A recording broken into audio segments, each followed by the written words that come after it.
예, 이제 그 단국대 그 명절기 그 오후반 수업에 진행을 하도록 하겠습니다. 자, 오늘은 4권을 하게 되겠습니다. 4권 맹약의 위반 그리고 아간멤논이 열병, 그러니까 군대를 돌아보는, 병 걸린 게 아니고 군대를 돌아보는 열병을 하도록 하겠습니다. 자, 그래서 이 흐름을 알기 위해서는 줄거리를 한번 정리를 해보면은 지난 이야기에서 메넬라우스하고 파리스, 즉 트로이 전쟁의 원인을 제공했던 파리스가 1대1 무술 대결, 군사적인 대결을 해서 어떻게 됐냐면은 힘에서 눌리던 파리스가 계속 위기를 당하다가 여신이 구해줘서 도망가는 장면. 그래서 갑자기 장면이 바뀌어서 자기 부인한테로 가서 둘이가 있는 걸로 해갖고 같이 지내고 해서 분위기 완전히 바뀌면서 끝났어요. 이제 오늘은 그 이어서 무슨 일이 벌어지냐면은 지난 시간에 마지막 부분을 보면은 1대1 대결에서 양측이 합의됐던 것은 그 지는 사람이 책임을 지고 전쟁 전체에 대해서 책임을 져서 지게 되면은 헬레네를 반납을 하고 그리스가 지게 되면 헬레네를 포기하고 돌아가는 거. 그러고 난 다음에 트로이가 지게 되면은 헬레네를 반납하고 어떻게 돼요? 그 전쟁이 그리스가 이기는 거. 이렇게 했는데 일단은 도망가 버렸죠. 그죠? 신이 데리고 갔다 하더라도. 그래서 트로이가 진 모양이 돼서 아가멤논이 자기가 생각하기엔 전쟁이 끝났다고 생각하고 맹약을 지켜라 라고 하면서 끝났어요. 그러면 헬렌에 반납하고 우린 이긴 걸로 인정해라. 자, 오늘 이 대목은 어떻게 되냐면은 이 1대1 대결의 결과를 갖다가 놓고 난 다음에 이 신들이 이걸 보고 생각을 합니다. 전쟁을 어떻게 끝내버릴 것인가. 그러니까 실제로 일 벌이는 건 사람들이 전쟁하는 일을 벌이는데 뒤에서는 누가 이제 조종을 하냐면 신들이 자기들끼리 대화를 해서 흐름을 잡아갑니다. 그래서 결국 이 주도권은 누가 갖고 있냐면은 사람들은 이제 조연배업에 불과하고 주역은 다 신들이 된다. 그러니까 이 신화에 대한 얘기라고 할 수가 있습니다. 자, 그래서 오늘의 이 이야기는 신들이 얘기를 하다가 어떻게 되냐면은 그 헤라라고 하는 제우스 신, 최고의 신 제우스의 이 아내죠, 그죠? 헤라가 자기 발언권을 갖다가 강화하면서 제우스에게 이제 설득을 해서 전쟁이 쉽게 못 끝나고 반전이 이루어지도록 상황이 바뀌도록 하는데 동의를 얻어내죠. 그래서 어떻게 됩니까? 이 양자의 신들 중에 이제 그 자식이라고 할 수 있는 여자 신인 아테나가 직접 내려와서 어떻게 됩니까? 그 승리에 쉽게 도취되어 있는 그 아가멤논 진영에 일격을 가하는데 사람 하나를 갖다가 시켜서 활을 쏘게해서 그 쳐들어온 그리스 연합군의 중요한 임무를 갖고 있는 파리스의 원수였던 이 메넬라우스에게 활을 쏘게 합니다. 메넬라우스가 활을 맞고 어떻게 됩니까? 그 부상을 당하게 돼서 상황이 또 바뀌죠, 그죠? 이런 얘기가 이제 흘러가는 것이 이번 이 사권의 이야기고 사권의 대부분의 내용은 어디에 맞춰져 있냐면은 이 아가멤논이 이렇게 변화가 생기게 돼서 상황이 불리해지게 되는 속에서 한편으로는 부상을 당한 메넬라우스를 치료하기 위해서 의사를 부르는 거고 그 사이에 뭘 하냐면은 군대를 돌아다니면서 열병을 한다. 사열한다는 말이죠. 열병을 해서 군인들 사기가 떨어지지 않도록 따끔하게 이제 질책도 하고 사기를 돋궈주는 그런 흐름이 대부분이고 마지막 약간 나오는 게 양측이 다시 전쟁을 벌이는 그런 상황이 또 벌어지죠. 메넬라우스가 일단 부상을 당해서 그리스가 뭡니까 사기가 떨어졌다고 보고 전쟁이 다시 벌어지는 그런 얘기에서 치열한 전쟁이 벌어지는 그런 것으로 해서 한 세 가지 정도 흐름을 얘기를 할 수 있다. 신들이 회의를 해서 상황에 반전을 주는 것. 그래서 메넬라우스가 부상을 당하는 것. 부상 당하는 걸 치유하면서 아가멤논이 돌아다니는 것. 예, 군대의 사기를 다시 끌어올리는 것. 그리고 다시 전쟁 벌어져서 어떻게 됐는지에 대해서 서술은 없습니다. 어디가 유리하고 뭐 이겼고 이런 얘기는 없고 전쟁이 치열하게 한번 벌어진 것.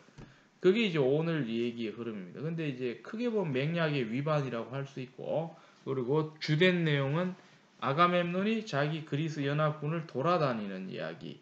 이게 이제 오늘 얘기의 흐름입니다. 그래서 제가 나름대로 나눠서 봤을 때는 이 사고는 544행에 달하는 긴 내용이고 페이지로는 20몇 페이지. 그리고 이걸 설명하는 해석 각주가 14개가 나와 있습니다. 그랬을 때에 1행부터 72행까지는 트로이의 패전을 넣고 신들이 회의하는 이야기, 맹약의 위반을 하겠다고 유도되는 그런 회의 결론, 73에서 197행까지는 아테나라고 하는 여신이 판다로스라고 하는 이제 활을 잘 쏘는 사람에게 가서 메넬라우스에게 활을 쏘아서 부상을 입히게 하는 것. 그러고 난 다음에 198행에서 421행은 제일 많은 부분인데 아가멤논이 자기 군대를 돌아다니면서 열병하는 거, 부대 돌기, 사열이라고 하죠. 사열. 하고 난 다음에 이제 격려하고 질책하는 거. 그래서 전쟁을 하기 위한 그리스 군대의 사기를 강화하는 작업. 그리고 422에서 544 끝까지는 그리스 연합군과 트로이 간의 치열한 전투 장면이 나온 이것이 이 오늘 하게 될 이야기다. 이렇게 볼 수가 있겠습니다. 그럼 우리는 이 교재를 보면서 해당 부분을 보면서 한번 자세히 한번 들여다 보겠습니다. 121페이지에 보면 사권 맹약의 위반이 나옵니다. 한번 보겠습니다. 신들이 회의하는 얘기가 나오죠. 그죠? 자, 이렇게 나오죠. 한편 신들은 제우스 곁에 모여 앉아 황금마루에서 회의를 열고 있었다. 회의라고 나옵니다. 존경스러운 해배가 그들 사이를 돌아다니며 신주를 따라주자. 신주라고 하는 게 옆에 친절하게 한자로 그 뜻이 나와 있죠. 그죠? 신들이 마시는 술이다. 신주라고 하는. 우리는 뭐 술이 종류별로 많은데 뭐 이게 이제 제사 지낼 때 쓰는 술을 제주라고 그러죠. 그래서 이제 예를 들어서 이제 뭐 조상한테 제사 지낸다 그러면 이제 조상이 와서 먹기를 바라는 마음, 와서 먹는다는 건 믿지는 않지만은 실제로 누가 먹습니까? 제사 지낸 사람들이 먹죠. 나중에 끝나고 난 다음에. 그래서 이걸 갖다 제주라 그러고 뭐 여러 가지 주가 있죠. 뭐 또 다른 얘기를 하자면 또 뭐 제주 같은 건 맑은 술이라 그래서 그 독하고 시커멓고 이런 술을 먹는 게 아니라 깨끗한 술 법주라 그러는데요. 도수도 낮고 먹으면 몸에도 좋고 많이 먹으면 안 좋지만 뭐 이렇게 병주법주나 이런 거 법주를 많이 청주라고 하기도 하고 그거보다 독한 우리나라 술이 뭐가 있느냐 하면 이제 소주가 있습니다. 소주는 요즘에는 도수를 낮췄어요. 왜 낮추냐니까 도수가 높으면 안 팔린다 이 말입니다. 술을 못 마신 사람은 입에 대지를 못하니까 전략적으로 90년대 넘어오면서 모든 사람이 먹도록 하기, 특히 여성들의 음주를 유도하기 위해서 회사에서 소주 도수를 한 8, 9도 낮췄어요. 예전에 이제 저희가 어릴 때 마시던 80년대까지 소주는 25도, 센 거는 40도, 요즘 17도로 팍 떨어뜨렸어요. 그러니까 소주 몇 병씩 먹어도 안 취하는 이유가 뭐냐 하게 되면은 바로 뻔할 게 도수가 약하니까 그렇다 이 말이에요. 자, 뭐 쓸데없는 얘기를 너무 많이 했는데 신주라고 하는 게 다른 게 아니라 신들이 마시는 술이다. 어? 이제 그들은 황금잔을 주거니 받거니 그죠? 받으시오 하고 한 잔씩 먹는 거죠, 그죠? 이제 분위기는 좋습니다, 그죠? 이제 우리 이제 끝내기를 어떻게 할까? 트로이가 짓는데 우리 졌다고 할까 말까 이 얘기를 한단 말입니다. 당연히 트로이인들의 도시를 내려다보고 있죠. 이 사람들은 어떻게 하지? 근데 이제 우리 일본을 보게 되면은 테티스라고 하는 아킬레우스 즉 연합군에 참전했던 가장 뛰어난 무예를 지닌 이 아킬레우스가 자기 어머니한테 부탁해서 아가멤논 고생 좀 하게 해주세요. 즉 트로이 쳐들어가서 쉽게 못 이기게 해주세요라고 부탁한 그거를 알고 있는 제우스의 입장에서는 이 어떻게 돼요? 그걸 또 기억하고 있는 거죠, 그죠? 이 테티스 부탁을 들어줘야 되는데 하는 그런 입장이고 자기 부인 같은 입장에서는 트로이를 좀 감싸는 그런 분위기가 있어요. 그래서 양자 입장이 다르기 때문에 결론이 쉽게 나기가 굉장히 어렵다라고 하는 거죠. 여기 나오세요. 여기 보세요. 육행이 보게 되면은 헤라가 승나게 할 양으로 빗대어 말하기를 아니 뭐 둘이가 1대1 대결해갖고 끝났다고 해서 그렇게 쉽게 끝내면 안 되지 하면서 이제 뭐라 구실을 달고 있다 이 말입니다. 자 그래서 이제 이렇게 긴 얘기를 하고 있는데 자, 메넬라우스는 뭐 이렇게 저렇게 쭉 나오다가 곁을 지키고 써서 운명을 잘도 막아주는구려 하면서 비꼬듯이 얘기를 합니다. 이번에도 죽는 줄 알았던 12형입니다. 그를 구해주었어. 그러나 승리는 분명 아레스의 사랑을 받는 메넬라우스의 것이었어. 그러니 우리는 이 전쟁을 어떻게 끝낼지 숙고해 봅시다. 다시 사악한 전쟁과 무시무시한 혼전을 일으킬까요? 아니면 우리가 양편 군대 사이에 우위를 맺어줄까요? 여러분만 모두 좋다고 하고 달갑게 여긴다면 프리아모스 왕의 도시에는 사람이 계속 살게 하고 아르고스의 헬레네는 메넬라우스가 도로 데려가게 하시오. 그러니까 합의안이 뭐냐면은 헬레네는 원래 불법으로 이렇게 뭐 이렇게 유혹해서 데려왔으니까 전쟁의 원인이니까 원래 원주인에게 돌아가고 그렇다고 트로이를 망가뜨릴 수는 없지 않느냐. 트로이는 다시 사람 살게 해줄 정도로 중도적인 해결책을 헤라가 이렇게 예,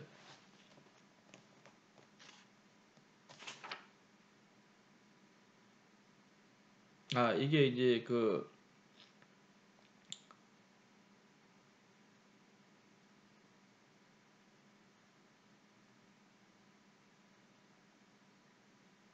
이렇게 말하는 헤라가 얘기하는 게 아니고 이 제우스가 얘기했다고 봐야 문맥이 맞습니다.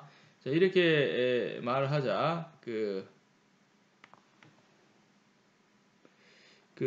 아테나하고 헤라가 이제 투덜거리고 있어요. 투덜거리고 있으면서 트로이인들에게 뭔가 이제 불리하게 뭔가 얘기를 하려고 하는 그런 분위기가 지금 나오고 있습니다.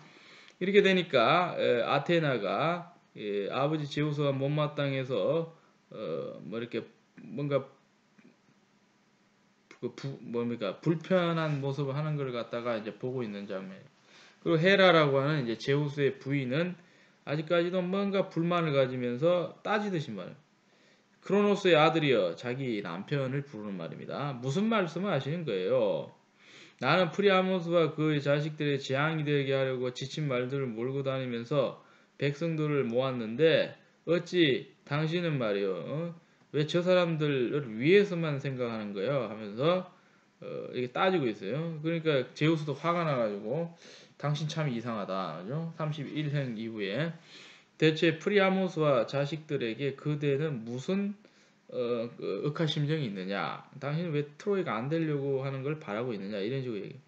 그들은 이렇게 길을 쓰고 잘 지어놓은 일리오스의 도시를 파괴하려 한단 말이에요. 트로이의 다른 이름이 일리온이거든요. 그래서 일리오스의 도시라고 얘기를 하는데 잘 지어놨다는 말이 중요한데 이게 이제 하나 알아둬야 될 것이 트로이가 조그만 그런 도시에 불과하고 그리스 모든 나라 다 합쳐놓은 연합군을 갖다가 상대하기는 굉장히 힘든 그런 전력으로서는 불리한 그런 상황이라 하더라도 중요한 건 뭐냐면 이게 난공불락의 요새라는 거죠. 이 트로이의 특징이 위치가 좋아요. 그래 이걸 갖다가 함부로 쳐들어와서 끝을 못 내는데 요새란 말이에요. 트로이에 잘 지었다는 말이 굉장히 의미가 있는데 이게 우리가 위치를 보면은 물론 콘스탄티노폴이라고 오늘날 이스탄불하고는 위치가 좀 다른데 그 전체적으로 보면 그게 가까운 데 있어요. 여기도 보면은 천하의 요새라 그러죠. 그래서 무너뜨리기가 너무 힘든 데가 많이 있습니다. 예를 들면 역사적으로 이렇게 무너뜨리기 힘든 데가 어디냐면은 오늘날 이라크 땅에 있고 옛날에 이제 페르시아나 바빌로니아나 아시리아의 중요한 역할을 했던 중요한 이 도읍지랄까 중심지가 이 바빌론이라고 하는 게 있거든요. 이 바빌론 많이 들어봤죠, 그죠? 이 바빌론이 그렇게 천하의 요새라고 쉽게 점령할 수 없는 위치가 좋은 곳이네요. 그렇기 때문에 이 트로이도 굉장히 난공불락이다. 철옹성이라는 말을 쓰죠. 철옹성. 함부로 무너뜨리기 힘든 그런 곳이다 이 말이죠. 그래서 이제 그런 의미를 좀 담고 있다고 우리가 추측을 할 수가 있습니다. 그래서 그렇게 이제 무너뜨리기 힘든 걸 무너뜨리면 정말 대단한 것이 되는 것이죠. 여러분들이 이제 우리 역사를 보게 되면 아는데 우리 한번 가봐야 되는데 그게 이제 한국 땅 안에는 없어요. 남한 북한 안에는 없고 이 이제 북한에서 이제 이 강을 넘어 압록강을 넘어가 서쪽 중국 쪽으로 가다 보면 이제 만주 쪽에 있는 옛날 고구려의 중요한 성읍 중에 여러분 알다시피 양만춘이 지켰다고 하는 안시성이 있습니다. 안시성이 그 당시에 중국에서 쳐들어올 때 그걸 뚫지를 못했어요. 거기서 결사항전하고 고구려에서 막아냈거든요. 그 부근에 요동성도 있고 그 예전에는 중국 영토가 아닌 고구려 영토였는데 그걸 이제 막아내지 못하는 바람에 이제 아무리 많은 병력이 와도 소용이 없었던 거죠. 그래서 중국의 대외관계 역사에서 몇 가지 굉장히 까다로운 외적이 있었는데 그게 이제 고구려였거든요. 고구려는 그렇게 해서 중국의 외침을 잘 막아냈던 당시의 강대국이었다라고 하는 그것도 여러분들이 알아야 된다. 일리온이라고 하는 트로이도 굉장히 점령하기 힘들어서 사실 트로이 전쟁에서 10년 동안 적이 와서 공격을 했는데도 재미를 못 보죠. 그죠? 철두철미하게 막아버려. 여기 이제 철두철미하게 막아서 아주 많은 적들에게 골탕을 먹이고 힘들게, 물론 무너질 수도 있었겠지만, 이런 게 이제 어디가 좀 있냐면, 이제 그 행주산성, 임진왜란 때 그 여러분 알다시피 일본의 이 왜군들이 쳐들어와서 고생하는데 막 쉽게 이길 줄 알았는데 병력도 일본이 많은데도 불구하고 그냥 그 목숨을 걸고 싸우니까 도저히 안 넘어갔던 행주산성이 온 군 관민이 특히 이 동네 아줌마들이 다 동원돼 갖고 돌을 실어 날라서 밑으로 쳐 올라오는 일본군을 향해서 돌을 뿌리고 뜨거운 물을 뿌리고 뭐를 뿌리고 해갖고는 완전히 그 기가 질리게 만들던 그런 전쟁. 물론 함락은 됐지만 결사항전했던 그 여러분 알다시피 농계가 나왔던 진주성 싸움 있죠, 그죠? 그것도 결사항전이거든요. 그래 일본에 쳐들어와가지고 꼼짝도 못하고 당했던 그런 일들이 많은데, 그리고 역사적으로 이제 성이라고 보기는 힘든데 도시 중에 그 쳐들어온 군대에게 악몽과 같은 도시가 있는데 여러 개가 있는데, 그죠? 2차 대전을 얘기를 하자면 그 독일군이 2년 반 동안 뺑 둘러쌌어요. 그래갖고 군기기 작전까지 했는데, 그래갖고 나중에는 먹을 게 없어서 그 쥐도 다 잡아먹고 갇혀있던 그 도시 사람들이, 그러고 난 다음에는 먹을 게 없어갖고 그 산에 있는 나무 껍데기까지 다 뽑아먹고 뭐 그렇게 할 정도로 항복하지 않고 버텼. 그래서 날짜를 계산하면 거의 800일에서 900일을 버텼다라고. 있을 수 없는 일이죠. 성박을 갖다가 성박이 아니라 도시박을 독일 군대가 어마어마하게 뺑 둘러싸고 있었단 말이죠. 이게 막아냈던 데가 어디냐 하면 유명한 생페터스부르크라고 하는 그 오늘날로 치면 레닌그라드, 예? 위도상으로 핀란드 헬싱키하고 같은 위치에 있습니다. 굉장히 높은 곳에 있는데 2차 대전에서 치열하게 항전했던, 그 독일군이 도저히 항복시키지 못하고 돌아가 전성기념비가 아직 남아있는데 그런 어떤 역사와 전통을 남긴 그런 도시는 한번 가볼 만하다. 자, 어쨌든 간에 그래갖고 이제 그 지금 일리오스의 도시를 갖다가 이렇게 파괴를 막 하려고 이제 하고 있는데 말이죠. 이게 따지고 있다 이 말입니다. 누가 따지고 있냐면 제우스가 화가 나가지고 왜 당신 자꾸 트로이를 감싸려고 하느냐 말이죠. 그런데 이어서 계속 얘기를 하는데 34형을 보면 122페이지. 그대는 성문들과 긴 성벽 안으로 들어가서 프리아모스 그의 자식들과 다른 트로이아인들을 날로 먹어 치워야만 분이 풀릴 모양이라고 비꼬듯이 얘기해요. 날로 먹어 치운다는 말 많이 들어봤죠? 그저 먹는다 이 말입니다. 너 지금 날로 먹으려고 그러네 하는 그런 말이 뭐냐면 그저 먹는, 요리도 안 하고 과정과 절차도 없이 생글로 먹겠다 이 말이에요. 그걸 뭐라 그래요? 생식이죠, 그죠? 생글 그대로 먹는 생식이다. 생식은 우리가 좋아하는 사람들 되게 좋아하는데 예전에 80년대 조심하라고 이거 먹으면 병 걸린다 그래가지고 굉장히 조심하라고. 특히 우리가 생식을 어디를 많이 하냐면 한국 사람들이 그 예전에는 그 주로 이제 나이 드신 분들이 그걸 좋아해요. 민물고기 막 바로 먹는 걸 되게 좋아해요. 그게 그렇게 맛있다 그래요. 그러니까 그거 하면은 다 그때 많이 걸렸죠. 전염병에 걸려갖고 목숨이 위태하고 그런데 함부로 날로 먹으면 안 된다 하면서 구워 먹어야 되는데 날로 먹는 걸 좋아하는 사람이 많습니다. 날로 먹는 게 옛날에 우리가 이제 그 미개할 때 얘기지 함부로 그래 먹었다는 큰일 난다 그러면 자, 그래갖고 이제 뭐라고 이제 얘기를 갖다가 쭉 이렇게 하고 있다 이 말입니다.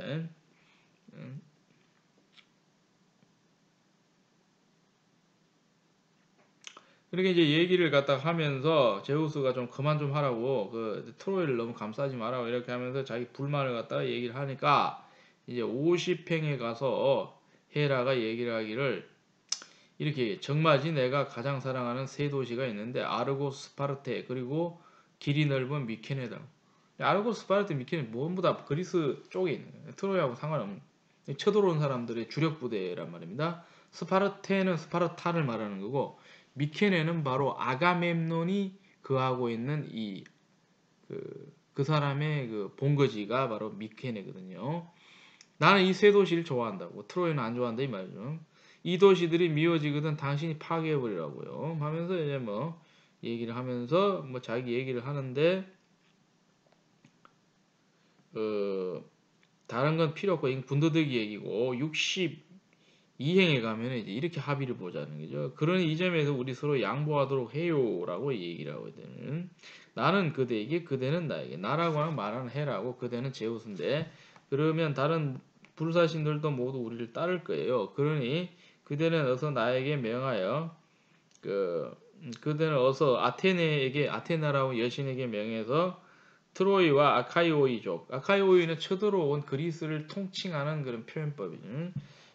무시무시한 혼전소 들어가서 트로이아인들이 먼저 맹약을 어기는 거는 어떻게 됩니까? 다시 이를 벌여 싸우도록 하는 승리를 기뻐하고 있는 아카이오이족을 해치라고 하세요. 결정권 제우스가 갖고 있으니까 헤라가 그렇게 부탁을 하는 겁니다. 그래서 맹약을 어기는 것이 바로 마음에 누가 심어줬냐면 신들이 심어준다는 거죠.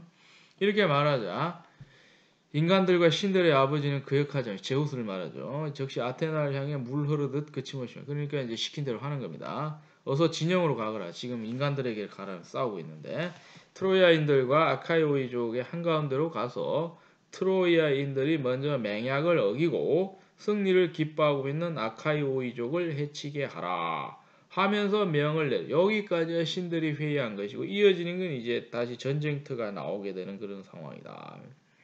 자, 그러고 난 다음에 이 명령을 받으니까 아테네가 어떻게 돼요? 이제 내려오는데 74행에 그녀는 올림포스, 이 산이죠, 그죠? 이거 굉장히 높더라고. 2000m가 넘는 높은 산입니다. 그리스에서도 북쪽에 있어요. 그래서 남쪽은 따뜻하지만 북쪽에 가면 겨울에 제대로 춥습니다. 올림포스의 꼭대기에서 훌쩍 뛰어내렸다. 굉장히 그 무협지 같은 그런 서술 방법이죠. 신이 훌쩍 뛰어내려요.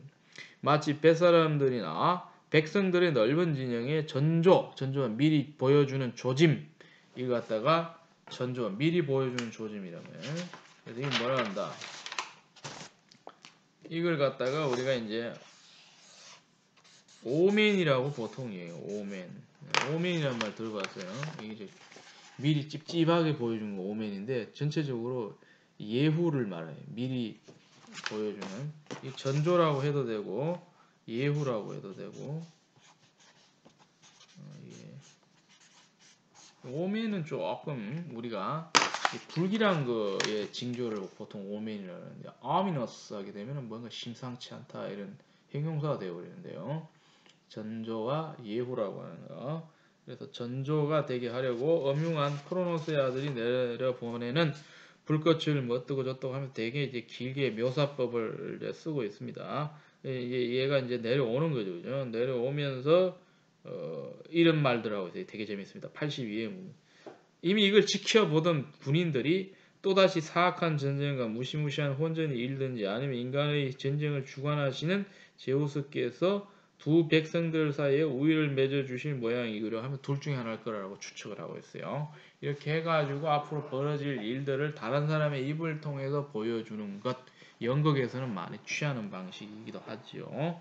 자, 그래가지고는 이제 그런 속에서 아카이오이족과 트로이아인들 중에는 그렇게 이제 말들을 하고 있는데 한편 아테나는 변장을 하는데 이게 이제 어디 신인간 세상을 갈 때 신인 걸 눈에 띄면 안 되니까 이제 변장하는 거 있죠, 그죠? 그러니까 여기서 나온단 말입니다.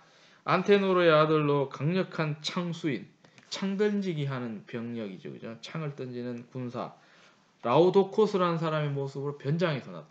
변장 우리가 흔히 많이 봅니다. 옛날 얘기. 이게 사실은이라고 믿기 힘든 건데 우리도 전설의 고향 보면은 주로 이제 동물들이 사람의 모습을 말해요. 여러분 알다시피 여름 되면 이제 뭐야 후끈후끈 더우니까 더위를 잊자 해갖고는 이제 귀신 얘기가 많아요. 이게 보통 nap양 시리즈라 그러는데 저희가 어릴 때는 이제 그 TV에서 많이 해줬어요. 여름에 귀신 얘기만 만들어요.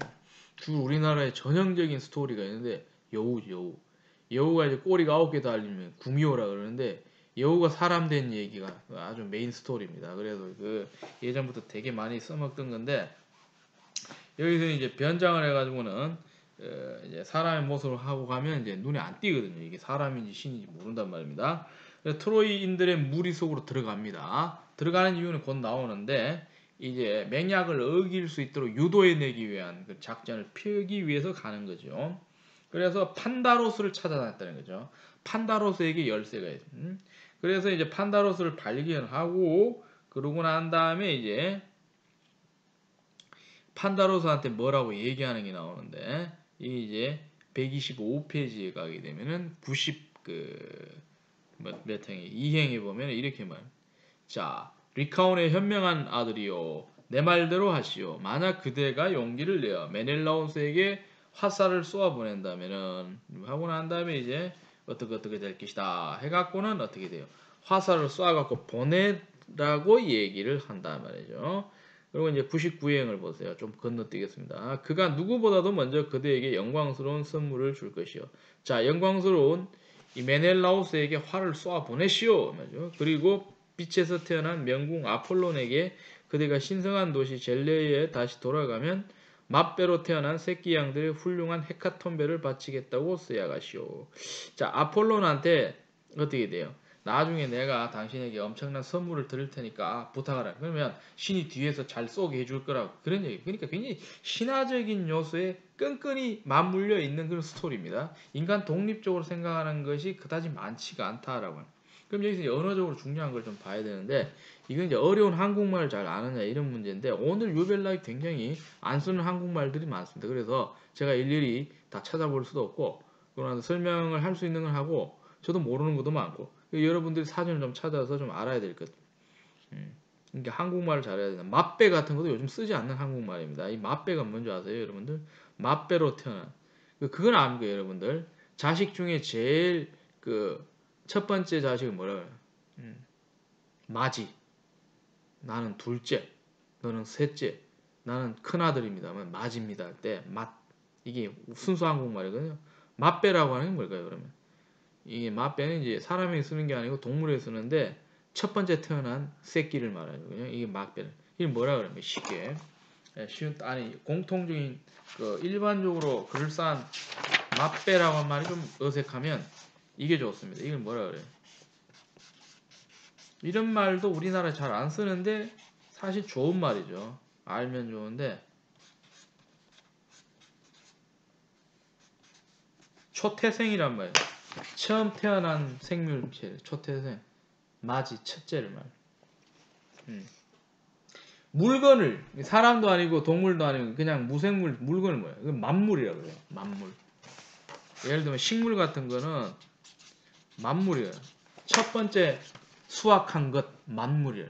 이런 말이 아직도 남아있는 게 어디냐면 19세기에서 20세기 넘어올 때 영어나 외국어에서 한국말로 번역된 성경에 여전히 남아있습니다. 이게.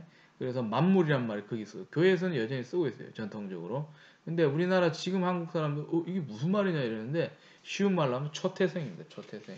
이 초태생 개념은 성경에서도 굉장히 중요하고 우리나라 중요한데 우리나라 중요한 게 늘 첫째 아들이 중요하고 첫째가 중요한 거 아닙니까? 뭘 갖다 바쳐도 보기 싫은 거 바치는 게 상태가 제일 좋은 걸 바쳐야 신이 좋아하거든요. 그래서 이제 성경에도 보게 되면 이제 재물을 갖다 바칠 때 어떤 걸 바치냐면은 초태생을 바쳐라. 그리고 제일 상태가 좋은 거. 흠 있는 건 안 된다. 뭐 이렇게 비둘기를 바친다. 소를 바치는데 뭐 장애가 있는 거, 뭐 다리가 부러진 거 이런 거는 불경하다. 깨끗한 걸 갖다 바쳐라 하는 그런 얘기가 있는데 그리스도 마찬가지요. 맛배로 태어난 새끼 양, 초태생 양들을 갖다가 2살, 3살 먹은 거 아니고 지금 막 신선하게 태어난 걸 갖다 바치는 게 이제 그 태도가 봤을 때 굉장히 숭고하다고 보는 거죠. 그죠? 그래서 성경에도 그런 개념들이 굉장히 강하고 그리고 이제 어디서 많이 볼 수 있냐면 첫째가 왜 중요한지를 보여주는 게 재앙이라고 하는 게 있는데요. 여러분들 뭐 교회에서 들어본 사람 아는데 모르는 사람 모르는데 이것도 서구 헤브레이즘이니까 제가 좀 얘기를 하는데 이집트에서 출애굽이라고 하는 사건이 있는데 이스라엘 사람들이 이집트에 이제 노예 생활을 할 때 여호와 신이 건져갖고 자기 땅으로 돌려보내려고 할 때에 이집트의 왕이 그죠? 이제 칭호가 파라오거든요. 파라오. 바로라고 하는데 파라오가 이거 안 보내주려고 그러니까 10번에 걸쳐서 이집트에게 재앙을 내립니다. 이런 거 저런 거 하다가 마지막에 제일 센 게 뭐냐면은 장자가 다 죽는 재앙을. 모든 집안의 첫째 태어난 아이를 다 죽여버려요. 그러니까 이집트 왕이 견디지는 못하고 보내주는 거예요. 그러니까 항상 이 만물이라고 하는 거, 초태생이라고 하는 것의 개념은 굉장히 중요하다. 첫째를 갖다 바친다는 게 쉽지가 않다 하면은 그리스에서는 이제 바치는 제물 이름을 갖다가 원어로 헤카톰베라 그러고 뭐 각국마다 언어가 다 있으니까 우리는 이제 갖다 바치는 게 공양이란 말을 많이 쓰는데 예, 자기 몸을 바치는 거나 있고 뭐 곡식을 바치는 게 있고 우리 심청전을 보기에는 인신공양 사람을 갖다 바치는 게 있죠. 사람을 갖다 바치. 사람을 갖다 바치면 그 사람이 그 신이 노여움을 푼다든지 이제 그래서 심청전 같은 경우는 다른 게 아니라 바다에 용왕님이 계시는데 용왕님이 노하면은 배가 타고 가다가 이제 풍랑을 만나고 위험하니까 그거 못하게 하려고 용왕님 마음 맞춰두는다 누굴 바치냐면 아주 나이도 어리고 깨끗한 소녀를 하나 봐요. 우리 치면 중딩 고딩을 하나 딱 바닷물에 던져버려. 그러니까 용왕님이 그걸 받아가지고 노용을 풀어라. 이 전통적인 우리 어떤 그 종교적 사고방식이다 하는 그런 얘기. 그러고 난 다음에 이제 또 뭐가 있냐면요. 여기 나중에 여러분 그 혹시 시간 있으면 한번 읽어보세요. TV에서는 그 TV 문학관에 나온 적이 있는데 어마어마한 반향을 불러일으킨 게 있는데 이게 뭐냐면요. 인신공양이라고 하는 게 인신공양. 이건 아무나 함부로 하는 게 아닌데 이 이제 인신공양이 뭐냐면 사람 몸을 갖다 봐요.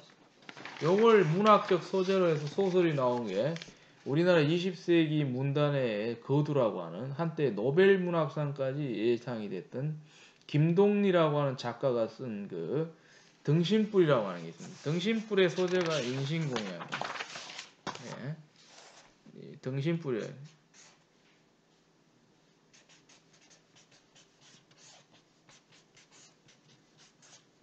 불이라고 하는 건 내일 이제 부처님 오신다는데요.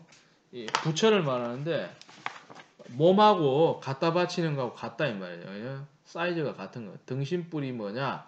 이게 이제 사연이 있는데 어느 집안에 그 저주를 풀기 위해서 그게 주인공이 자기 어머니가 잘못한 걸 대신 속죄하기 위해서 굉장히 독특한 방법입니다. 그 집안의 어떤 슬픔을 뭘로 풀어줄 수 있을까라고 해가지고 본인이 직접 죽는 겁니다. 희생하는 거. 자기 어머니가 이제 그 재혼해서 들어간 집안에 어떻게 돼요? 자기 새 남편을 갖다가 일부러 재산을 가로채기 위해서 죽여버리고 그래서 어떻게 됩니까? 이 사건을 알게 된 그 집안에 들어가서 만나게 된 그 쉽게 말해서 그 남편의 자식들 둘이는 실제 자기 자식은 아니지만 걔들 둘이도 겁나서 도망가 버리고 그런데 이 사실을 알기 때문에 평생 원망을 갖고 사니까 이들의 모습을 지켜본 이 자기 어머니 따라 들어갔던 그 사람 그러니까 배다른 그 남자 하나 있는데 이 사람이 견디지를 못해가지고 불교에 입문해서 오랫동안 지내다가 이 고민을 풀지 못해서 이제 주지한테 얘기를 해갖고 제가 죽음으로써 이 집안에 이 한을 풀고 싶다고 이들이 이제 마음 편하게 살았으면 좋겠으니까 내가 죽겠다 해서 오랫동안 고민했는데 이 주지가 그 뜻이 굳은 걸 알고 어떻게 됩니까? 그 사람을 인신공양하도록 허락을 해서 그 몸에 기름을 붓고 불을 태워서 그렇게 그 자리에서 그 채로 타버리는 그런 장. 이걸 갖다가 등신불이라. 불교적인 방식에서 기독교적인 모티브가 있는데 기독교는 그리스도의 죽음은 인류의 죄를 위한 대속의 그런 죽음이거든요. 그거하고 같은 맥락에서 불교에서도 그런 시도를 한 것들을 갖다가 쉽게 말해서 뭐라 그럽니까? 모티브로 하나 따갖고 왔어요. 이게 김동리의 등신불입니다. 그래서 이제 굉장히 뛰어난 작품이고 그리고 TV 문학관 1981년도인가요? 그 1981년도에 KBS TV 문학관에서 만들어져서 엄청난 반향을 불러일으켰던 것인데 여러분들 유튜브에서 보려면 볼 수 있습니다. 한번 보십시오. 굉장히 의미심니다. 자, 그래서 이제 인신공양이라고 하는 것도 있고 이거는 뭐 이렇게 있는 나라들이 많더라고요. 자, 그래 갖고는 이제 그 지금 판다로스를 유혹을 해가지고 메넬로스를 맞춰야 되는 그런 사건이 벌어졌네. 그래 갖고는 이제 판다로스한테 그 얘기를 갖다 하니까 판다로스가 그렇게 하려고 이제 하는 그런 자. 자세한 거는 묘사가 너무 많이 깁니다. 그런 거 다 생략해버리고 어떻게 되냐면은 요거만 하나 볼게요.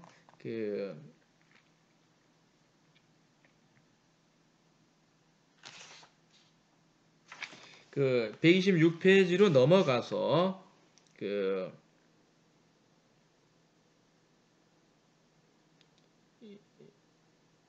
122행쯤 가면 쏘는 장면이 나오죠. 잘 보세요. 시위가 가슴에 닿고 활을 쫙 잡아대니까 이 칼 끝이 여기 닿았단 말이야. 무쇠가 활등에 닿도록 당겼다. 쫙 잡아당겼.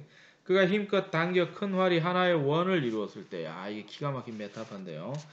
이 그림을 안 그려보면 알 수가 없는데, 활이 이렇게 있잖아요, 그죠? 여러분 다 그려보세요. 활이 이렇게 반원을 이루는 게 활이거든요. 이렇게 된 게 활이단 말이에요. 이렇게 된 데다가 이게 이제 잡아 당기는 거 아닙니까? 그죠? 이거를 뒤로 쫙 잡아 당겨서 뭘 꽂아야 돼? 화살을 꽂아야 돼. 화살을.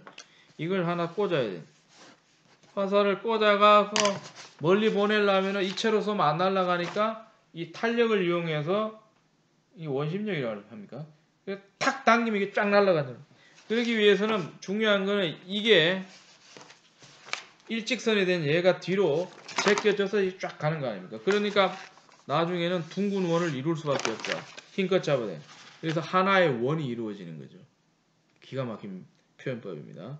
그러니까 힘껏 잡아당기면 이거하고 뒤에 잡아당기는 뒤쪽 각도하고는 하나의 원을 이룰 수가 있단 말이에요. 그러면 멀리 가거든요. 하나의 원을 이루었을 때에 뿔이 울리고 시 소리가 요란한 가운데 화살이 쭉 날아간다 이 말이에요. 이것도 이렇게 길게 표현할 수 있는 것도 기술인 것 같아요. 제가 쓰면 이렇게 쓰기 굉장히 힘든데 그리스의 작가들이 써서 그런지 뛰어납니다. 자, 그런데 이제 뭐가 약간 달라지는 게 일어나는데 그 다음에 그러나 메넬라우스예요. 축복받은 불사신들은 그들을 잊지 않았다. 메넬라우스 싱겁게 죽으면 안 되니까 급소를 맞으면 안 되는 이런 얘기가 나오는데요. 누구보다도 먼저 제우스의 딸인 진리품을 가져다주는 아테나가 그대 앞에 서서 날카로운 화살을 막아주었다. 자, 화살은 날아가게 하는데 어떻게 돼요? 완전히 죽을 상태로 그걸 맞으면 안 되기 때문에 여기 보면 131행을 보면 여기 나오는데 아테는 살짝 그의 몸에서 화살이 빗나가게 돼. 신이 개입하면 이제 화살이 이제 가다가 방향을 바꿀 수 있는. 그래서 맞고 죽지 않도록 해줬다는 겁니다. 그래서 그리고 황금 젬새가 채워진 혁대 여러분 알죠? 그죠? 이 허리띠, 가슴바지, 이 전부 무장하는 투구들을 말하는데 그러니까 겹쳐진 곳으로 그 화살을 손수했대. 그 화살은 금방 날라서 꽂히는데 그 가는 그 짧은 기간 동안도 묘사가 이렇게 있어요. 그러니까 이게 가다가 샥 정통으로 맞아 죽지 않도록 이렇게 신이 개입을 한다라고 합니다. 그리하여서 날카로운 화살은 단단히 메어져 있는 혁대에 가 꽂혔다며. 이렇게 해갖고 무장이 제대로 된 데 가서 꽂혀야 이게 금방 안 죽는다며. 그래서 화살은 정교하게 만든 혁대를 지나 온갖 솜씨를 부려 만든 가슴바지를 뚫고 그가 투창을 막아줄 우리되도록 몸에 두른 넓은 동판 배띠까지 뚫었다. 근데 진짜 멀리서 쏘니까 아무리 탄력과 속도가 있으니까 그죠. 이게 튕겨나가는 게 아니라 사람 몸으로 들어가는데 부상을 입는다 하더라도 안 죽을 만큼 맞게 했다는 게 이걸 누가 조정한다? 이 신이 조정한다.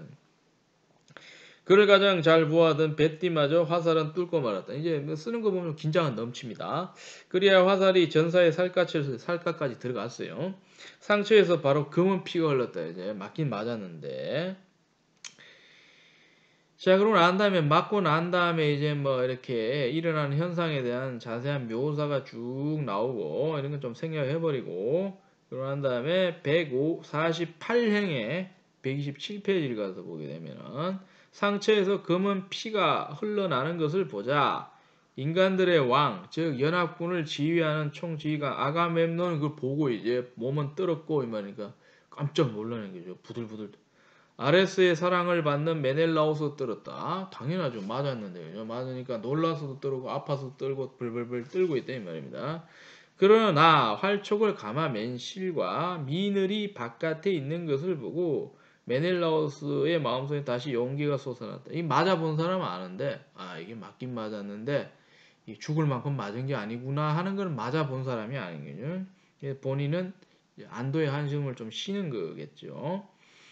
그들 사이에 통치자 아가멤논이 메넬라우스의 손을 잡고 슬피 탄식하며 말하자 전우들도 따라 탄식했다. 본인은 괜찮은데 남들은 화살 맞아서 혹시나 하고 이제 걱정을 해갖고 탄식을 한다. 사랑하는 아우여, 내가 맹약을 맺고 너 혼자만을 아카이오이족 앞에 내세워 트로이아인들과 싸우게 한 것이 결국 너의 죽음을 불렀구나. 너무 단정적으로 얘기합니다. 아직 죽기는 멀었는데 이게 정통으로 맞았다고 착각하고 있어요. 트로이아인들이 굳은 맹약을 의고 너를 쏘았으니 말이다. 자, 여기까지 하고 이어진 영상에서 연속해서 나가보도록 하겠습니다.